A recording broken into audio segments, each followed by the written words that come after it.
Hello and welcome to Grognard Solo Gaming. I am the Grognard and today we are continuing with Old School Essentials. For this session I have created an overlay that explains a few of the things in the campaign that I'm going to put on the screen now.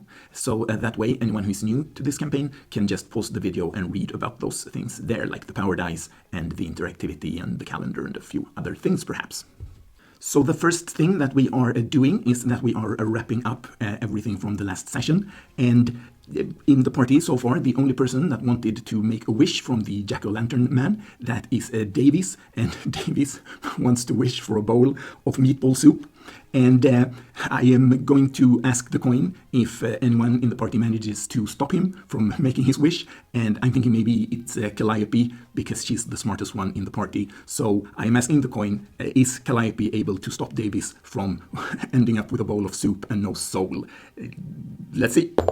Yes, she is able to stop him. So Daviez is probably a bit disappointed by this, but Calliope promises that they are going to get him some meatball soup once they get to Redport. So probably then the day after the fight with Merrick, they make sure that Daviez gets his meatball soup, and even though he did try to make the wish, he still gets to keep his soul.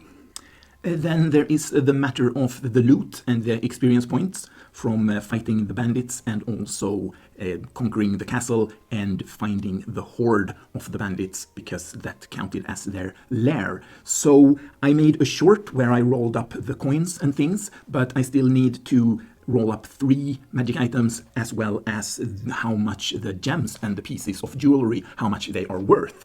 So then I am turning to the referee's tome, and I am turning to page 150 where the gems and jewelry table is located. Well, actually it's a gems table and then the jewelry just has a formula here. So the party ended up with 24 gems, so let's see. Okay, rolling the gems 12 at a time. Here we go.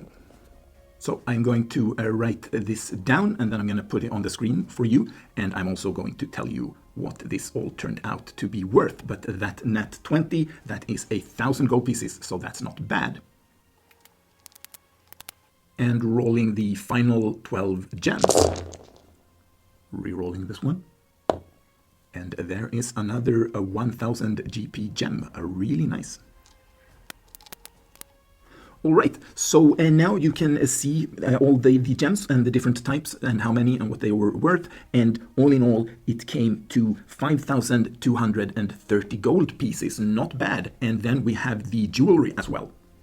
Each piece of jewelry is worth 3d6 times 100 gold pieces, and there are 20 such pieces, so that means all in all the party has found jewelry worth 3d6 times 2,000 gold pieces. So let us see. So that means 20,000 gold pieces, not bad.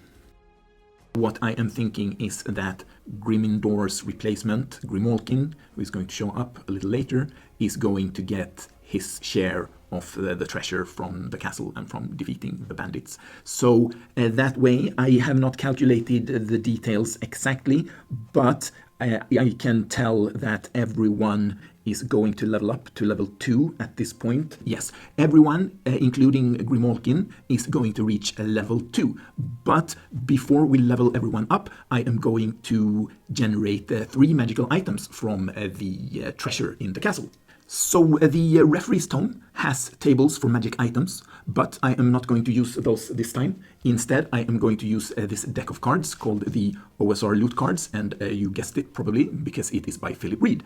So I'm going to do what I usually do. I'm going to cut the deck, and then I'm going to take the top card. The image on the backside of the card does not indicate the item, so for now you can just ignore the pictures. All right, and yes, everything here, I'm going to be using the lower part called treasure. These are not all magical treasures, but if I draw something that is not magical, then I am going to come up with some sort of an enchantment for that item, because now we are looking for 3 magical things. So, okay, number 1, number 2, and number 3. So the first treasure is a large chest filled with dirt. The lock and hinges are broken and dirt has spilled out. If you search the chest, you find 3d4 silver coins. All right, so let's have 3d4s. 3, 3, and 4. That would be 10 silver coins, and those are enchanted. So let's think of an enchantment.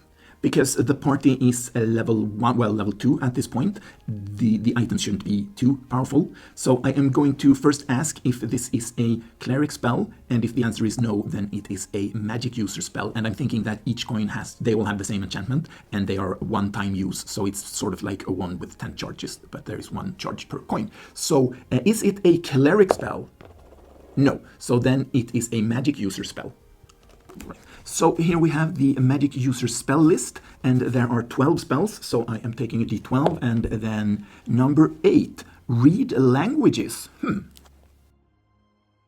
Read languages. Duration 2 turns. Range the caster. For the duration of this spell, the caster may read any language, coded message, map, or other set of written instructions. This spell does not grant any ability to speak unknown languages. Alright, so that means that the party has 10 charges worth of read languages. That is going to last 20 minutes per coin. So, well, who knows, that might come in quite handy. Okay, so item number 2. Treasure. A magic satchel. The leather is faded and worn, but the enchantment is as strong as ever. Any rations kept in this small bag will not spoil. Well, that is interesting, because the way I have been doing it is that everyone has been buying the so-called iron rations, the type that never goes bad, but those are much more expensive. So what I'm going to say is that this is sort of a bag of holding for rations. So not only is the party going to be able to buy the cheaper version of rations, and they are not going to spoil, but they are also going to be able to carry more. So, well, I'm gonna think of a roll. I don't want to make it too good, but let's see. So currently the party is able to carry, I think it was half their strength rounded up in days worth of rations, and that includes water. And then I sort of added all that together, and it ended up that they carry food and water for 6 days for the whole party. So with this item, I am going to say that they can add another d6 worth of rations for the whole party that they are able to carry. So let's see, they can carry for 6 plus 1. Okay, so that was a bad roll, but then they have rations and water for a week.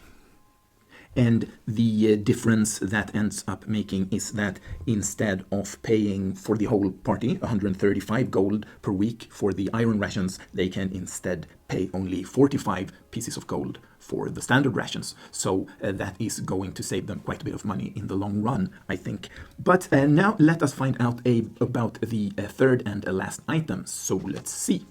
A magic shield. It looks as if it should be discarded, but it is a valuable item that grants its wielder the power to cast Entangle once each day. And because that is a druid spell, I am going to say that Calliope gets that shield with the Entangling enchantment. And the coins with read languages, I think the arcane casters are going to divide those equally. So Curtis gets 3 of them, Grimolkin gets 3 of them, and Artaigon gets 3 of them, and then there is 1 left, and that one is going to go to, well, let's say Calliope, because she is very smart, so it's probably good if she can read things. Okay, so let us level up the party to level 2. Well, actually, well, yeah, let's just do that first, and then I will explain about Grimolkin and what happens in the game after. But because Grimolkin gets Grimindor's share of the loot when she arrives, she also gets a big enough amount of experience points that she levels up. So no one is going to increase their Thaco. The saving throws are going to remain the same. So the main thing, the big thing that happens for everyone is that they gain 1 hit die of hit points, and with a plus or minus depending on their constitution. So let's roll some hit points. First out is Curtis Torin with a d6 -1, and still everyone is human, so they get to roll twice and take the better result. So Curtis, a 4 or a 3, so a 4. And Grimolkin, 1d4, no plus or minus, and that's a 2, and the other one is also a 2. So plus 2, she now has a hit points of 6. Grek'on gets a 1d6. A 6, well, no point rolling again. And that leaves him with 11 hit points. Daviez gets a d8 plus 1 hit points. Let's see, he gets 8, not bad, or 2. Well, that means he gets 8. Artaigon has 4 hit points and he gains 4. Not bad. And then Flark, who gets a d6 plus 3 because he has a monstrous constitution of 18. Oh my, he got the maximum, 9 hit points. That leaves him at 15. Calliope has 6 hit points and gains a 1d6. 4 or 5. So 5 for 11 total. Lekkis III has 4 hit points and he gains a 1d6 plus 1. Let us see. Oh, I feel like my dice are on fire. So he gains 7 for a total of 11. And now let's see if I jinxed it. Maybe the most important hit points of them all, the d4 that is going to be added to Tharos' single hit point. And well, let's just hope I don't roll double ones again. Here goes for Tharos. Let's see. A 3. Okay, so that was not bad. Maybe I can roll a 4. I could actually roll a 4. So that means that Tharos goes up to 5 hit points. All right, so I'm going to just make some kind of an overlay so that you can see the new hit points. And then also some of the characters have skills that go up with level, but I'm not going to go into the details of that right now because I don't want to, well, waste the time, to be honest.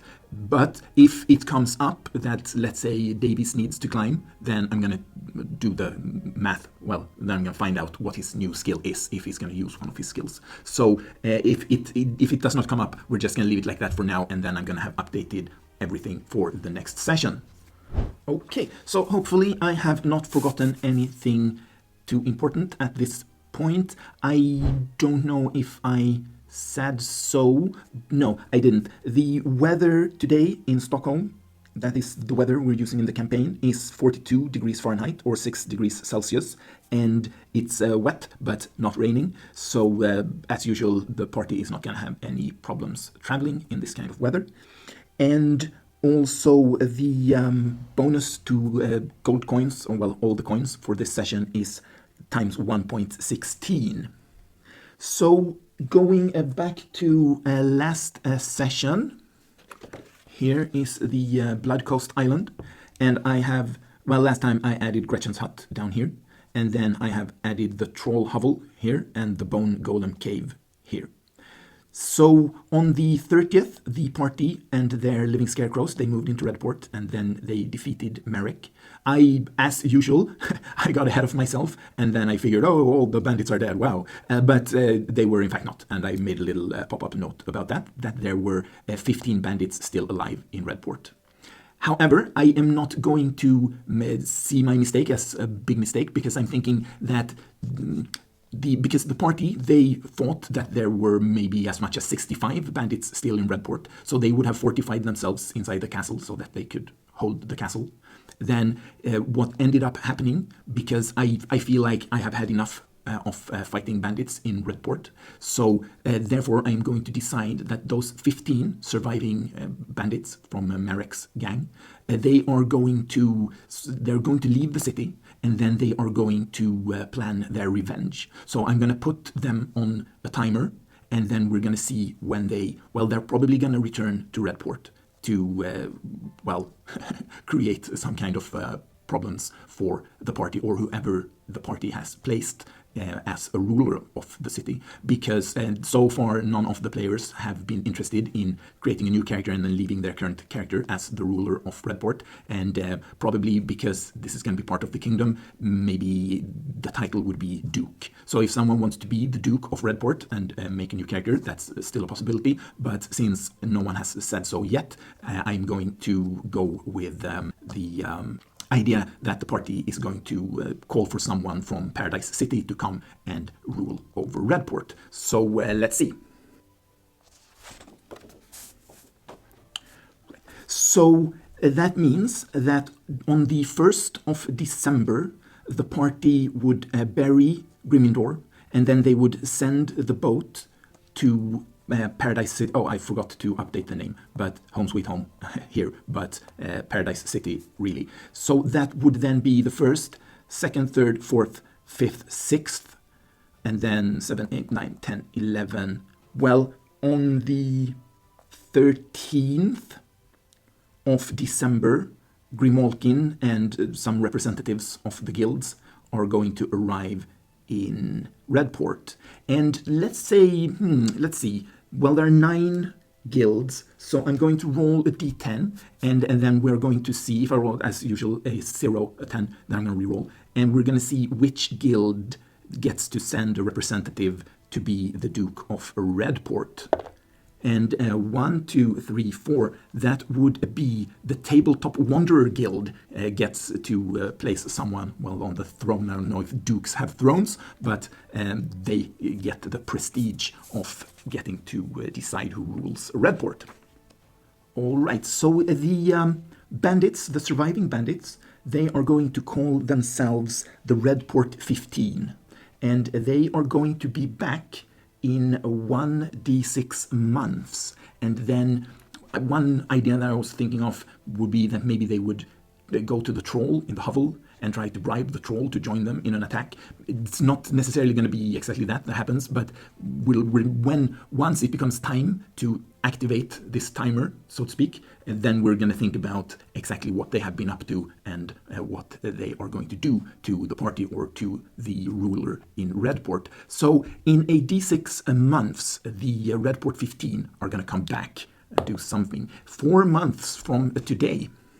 So that means that we have 2 sort of longer timers. We have the knights who are going to come back to Paradise City after a year, and then we have the Redport 15 that are going to cause some kind of a ruckus on the 6th of April next year. So the party spend 13 days in the castle in Redport, searching through the castle and finding all the treasure and the magical items. And I'm going to say, well, I'm pretty sure, let's see, Curtis Torin is able to do something with magical items. Let's see. Mages have the ability to detect magic and also to read magic. So I am going to say that Curtis Torin and Artaigon together, they are able to discern the magical properties of all the 3 items that the party found during these 13 days. And on the first day, they bury poor Grimindor, and they also make sure that Daviez, he gets his meatball soup, which makes the barbarian very happy. So for sake of ease, I am going to say that Merrick and his bandits, they killed most of the noblemen in Redport when they took over. So we're not going to make a big deal out of the political intrigue and all the trouble that would probably come with trying to take over the city the way that the party has done. I mean, it's a fairly small city, so we're just going to say that the people are very grateful to be rid of the bandits, so they are not going to make a fuss about new leadership. And we are going to say that Paradise City is a sort of a lawful good society as a whole, so they are going to be happy with the new leadership. And so until, most likely, unless something comes up as we play, then things are going to be relatively peaceful in Redport until the Redport 15 decide to cause trouble again. So that means we are going to see where the party is going next. So with all that out of the way, the party is going to move on. And I'm recording this just 2 days since I posted my last video, so it's not really fair to the Guildmasters that they haven't had much time to vote on where they want to go. But Daviez did want to go to the Dragon Pond, so since that is the only vote that has come in, that is what the party is going to do. And then we can see here that it means that they are going to pass through 1 deepwater hex. And as they do, they risk getting lost and they risk having an encounter. So let us see what happens. So Grimalkin has arrived in Redport on the 13th, and she is welcomed into the party, no problem.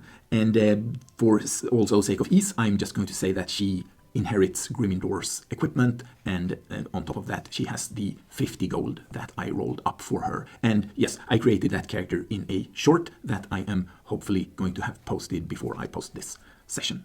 Right, so on the 13th they meet up in Redport, so then let us say that they leave the day after, so 15, 16, 17, 18, 19. On the 20th of December, they enter the potentially dangerous Hex. So then we are bringing out the reference booklet, and then we are turning to the Waterborne. Sequence per Waterborne a day. Party decides course of travel. They all have already done that. Then let us see if they lose their direction with the navigator 2 in 6.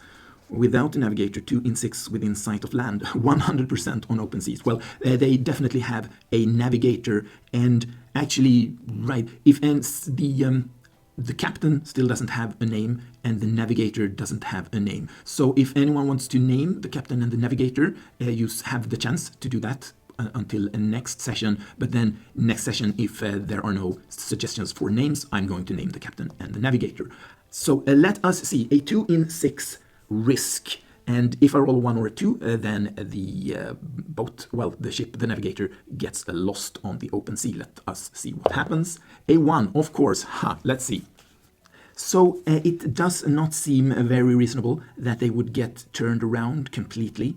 So as they're leaving, they are going to get lost as they leave the deep hex, I think, deep water hex.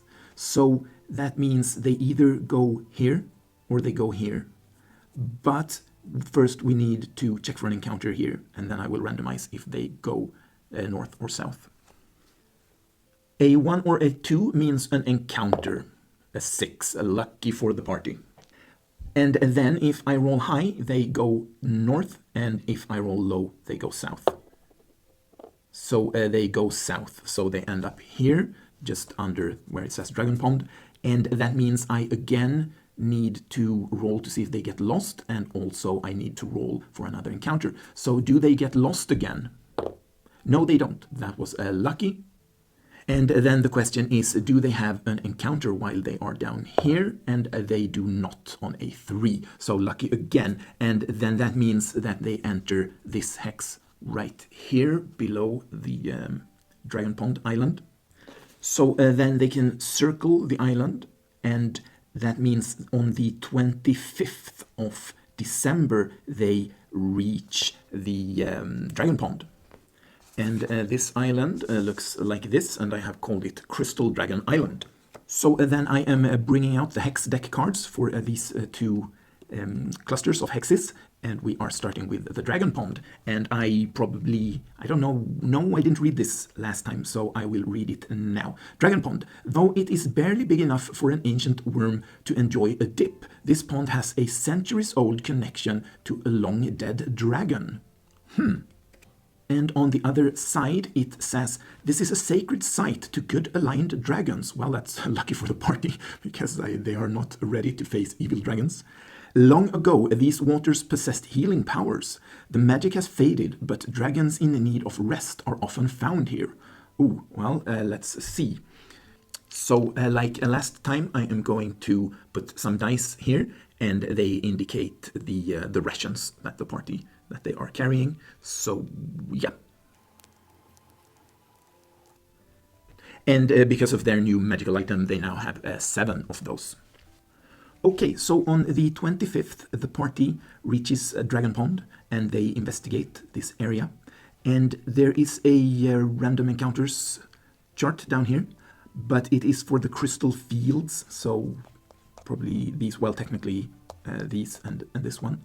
But in order to make it more interesting, I'm going to say that as the party, as they move along the pond and they come close to these crystal fields down here, they are going to, I'm going to roll on this, and they're going to have an encounter that is tied to the crystal fields. Rolling a d6 on that table. Let's see, number 2. 1d3 plus 1 dwarves mine massive crystals. All right. Okay, a d3 plus 1, that would be 3 dwarves that are mining. So then the way that I interpret this is that as the party reaches the southern edge of the pond, they hear the clanking of mining from the south. And as they haven't been able to find anything of interest in or around the pond, they are going to go to investigate the noise. So I feel like dwarves tend to be neutral or lawful, so I am going to say that on a 1, they are chaotic dwarves. On a 5 or 6, they are lawful, and anything in between, they are neutral. And they are neutral dwarves. So, though they are not monsters, I am going to roll on the monster reaction table. And I think, as usual, the party is going to push Curtis Torin ahead so that he gets to do the talking. And because the party, they're going to think that these are just normal dwarves and not overly aggressive. And also, there are only 3 of them, and the party, they are 9 people plus 2 pets, so they don't feel very threatened, and they are not expecting the dwarves to become hostile. So it's going to be a social interaction, and that means that Curtis gets to add his +1 bonus for his charisma. So let us see. Oh my, a 6 and a 5 and a +1, that reaches the top result. That means that they are friendly and helpful. That's good, because then maybe they have something interesting to tell the party about this island. Let's see. So then what makes sense to me is that it's quite late in the evening, because the party travel all the way through this hex. So as they meet the dwarves, they are going to share their camp. And the dwarves are very happy to have some extra guards during the night. And as they are eating their evening meal together, the dwarves are going to tell the party about the Crystal Dragon Island and these different sites that are on the island. So the closest thing is the Crystal Pyramid, and they tell the party that it is a tall and shiny construct, and that it contains a dungeon that is populated with crystalline copies of goblinoids of all sorts. They are magical constructs, according to the dwarves. And then the crystal slime over here. The dwarves warn the party that there is it's like an ooze or a jelly or gelatinous cube, but it's crystalline in nature, and it eats everything living that it can see or sense. It doesn't really have eyes, but they know that it hunts people, and it eats them if it catches up with them. And it is quite big, and though probably not very fast, it is quite dangerous. I'm gonna have to look at some kind of monster in the referee's tome, and then I'm going to modify it to be this crystal slime, and we'll see how that works out. If the party end up going here, it's unlikely that they're going to choose to go there, but they might end up getting lost on the way and wandering in here by mistake, so we'll see. And then finally, the dwarves tell the party about Hart Tower, and they let them know that Adrian Hart was a magician, and he meddled in cloning magic. But he had no idea that this type of magic was going to lead to his death. And one day, a spell went horribly wrong, and now there is a zombie clone of this magician, Adrian Hart, that roams around in the tower. And also, it seems that there is some kind of evil magic that has turned other people and animals and, really anything, it seems, that comes close to the tower runs the risk of being turned into a zombie. But the dwarves guess that it's only if you get killed by the zombies that you're turned into a zombie. So it's not like there is some kind of a death field that kills anyone that comes close. So if the party wants to investigate, they think that is safe, as long as they are willing and able to fight zombies. And there are quite a lot of them, as far as the dwarves know, but they have not actually been close to the tower itself. But those are the things that the dwarves tell the party during their evening camp south of Dragon Pond, and then we are moving on. So on the 26th, the party is going to thank the dwarves, and then they are going to go into this hex, because I am thinking that they want to check out the Crystal Pyramid first. So let us see how that goes. So that would have cost them 1 ration marker, and now they are in a wilderness. So then let us see. The party decides course of travel, and they are going to the southeast, down to this hex with the crystals. And then we check to see if they lose their direction, and this is not woods, So Calliope's bonus does not apply. On a 1 or a 2, they get lost. They do not get lost. And then Wandering Monsters, Grasslands, that is only a 1 in 6 risk. Oh, but of course, so they run into an encounter. Well, then I am going to use this card again, and let us see what happens. Wait, that was Hard Tower, that was not the one. If I roll more dwarves, then I'm going to reroll. Number 6, 2d4 wolves track a wounded gnoll. Right, so then I am going to the encounters, the encounter sequence, and then we are going to see the distance. I think I am going to, yeah, I'm going to actually, the first thing is surprise, but I'm going to check the distance because I feel like the further away this is happening, the less the risk is that the wolves or the gnoll are going to care about the party. So let us see. Wilderness encounter distance 4d6 times 10 yards. All right, this times 10, meaning 60 yards. That is a very low roll. 60 yards is still not close, I feel. Though the gnoll is wounded, so he is probably kind of maybe desperate. So I'm going to find the dice for, oh, there they are.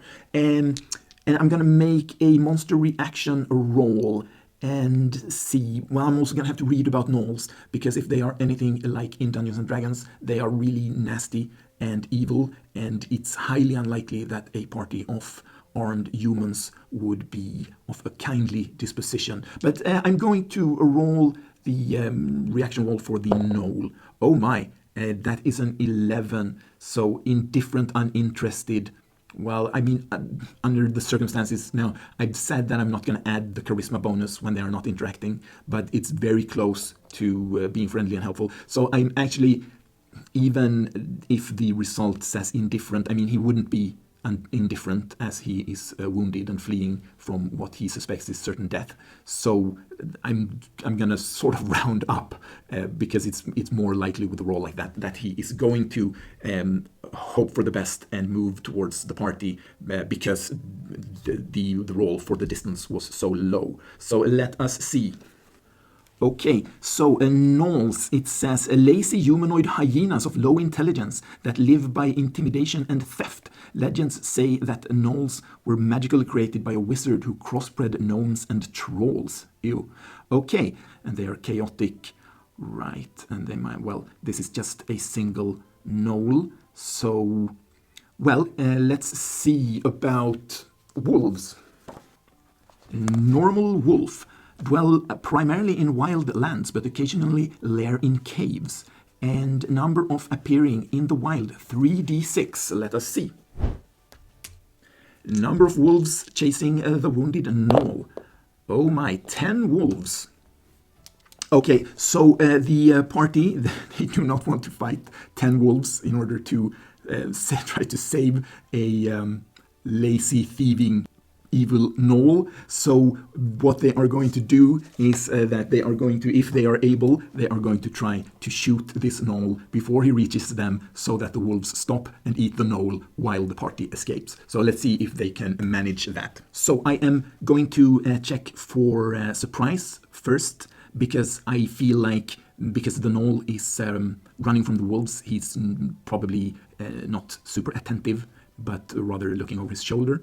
And, well, the party isn't very likely to be surprised because he is running for his life, the gnoll, and the wolves are probably making noise. So I am going to say that the party, they are surprised only on a 1, and the gnoll is surprised on a normal roll of 1 or 2. And then, oh, right, the wolves. Maybe the wolves, well, because the wolves are behind the gnoll, I'm checking for the gnoll, and well, I guess maybe I should roll for the wolves as well. Let's take a black die for the wolves. And the wolves, because they are further away, I'm going to say in relation to the party, they are surprised on a 1, 2, and 3. So it's 1, 1, 2, 1, 2, 3. Let's see. The party is the blue die. The party is not surprised, but both the gnoll and the wolves are surprised. And that's really good for the party, because that means that everyone with a bow is going to be able to shoot the gnoll before he knows what happens. And then most likely the wolves are going to stop and eat the gnoll, but I'm going to make some kind of a roll if we end up at that point.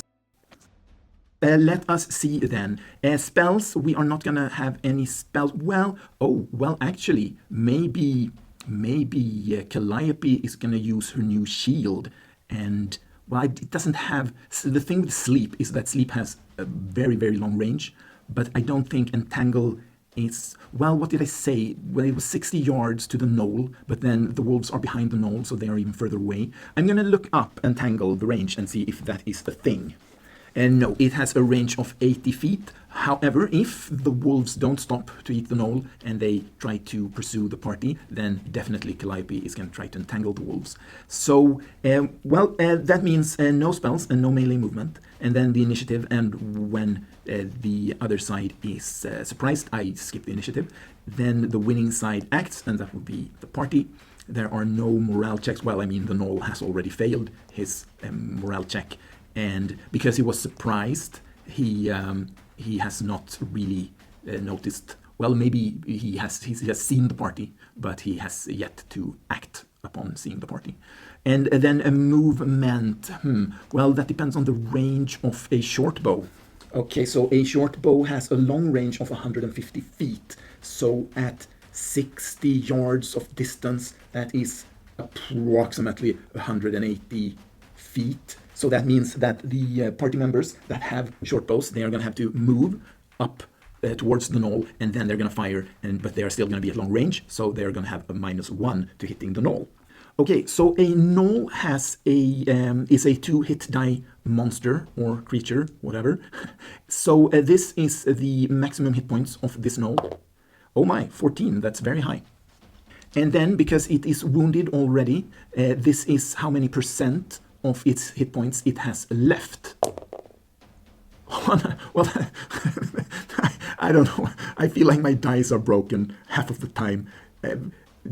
I'm going to re-roll because it is described as a wounded gnoll, so it cannot have 100% of its hit points left. So let us see. And that would be a 40% of 14. Okay, so the wounded gnoll has 6 hit points. And then, well, actually, how far can a sling shoot? They should be able to shoot pretty far, but I don't know if that is true in the game. Yes, actually, they are able to fire far because they can shoot 10 feet further than a short bow. So that was nice. That means everyone who has a short bow or a sling is able to shoot the gnoll after moving. So Grek'on has a short bow, and Daviez has a sling. Artaigon, no.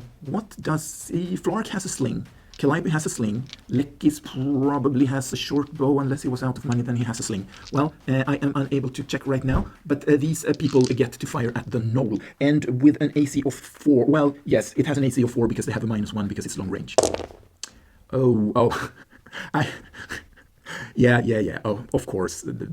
I should be playing Dragonbane or something where it's a roll under system. I would destroy everything. Not one. No, not a single hit. So that was a complete failure on the part of the party.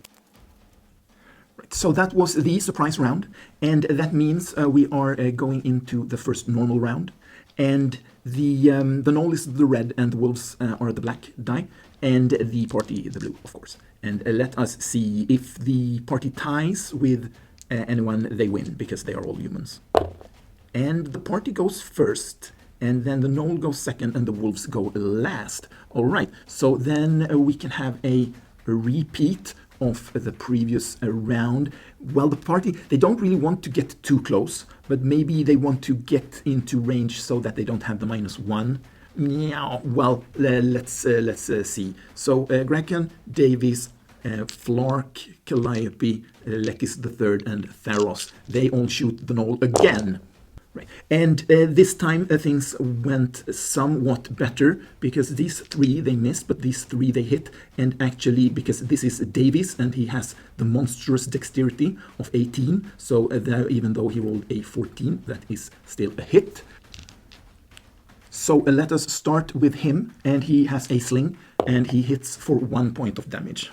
Then this is Lekkis, and to be on the safe side, I'm going to say that he has a sling as well, because I can't remember, to be honest.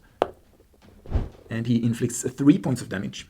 And that means that as Calliope hits with her sling, the gnoll only has 2 hit points left. So if she rolls a 2 or higher, it means the gnoll falls down, and then we have to see if the wolves stop to eat the gnoll. And she rolls a 4. I feel like Calliope is like a real killer with her sling. She tends to roll high and make people die. So, right. That means the gnoll is dead, and he falls to the ground. And then we have the wolves. So, well, I mean, the wolves, let's say, there are 10 wolves, and I feel it's highly likely, because they are pursuing the gnoll, and they are, well, dumb animals, and they just want to eat.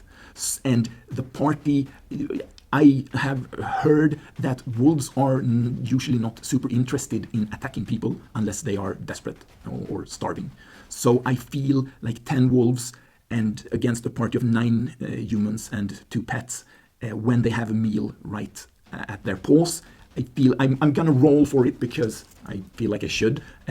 So I feel like on a 19 or 20, the wolves are going to be interested in chasing after the party, but anything else, they are not going to do that.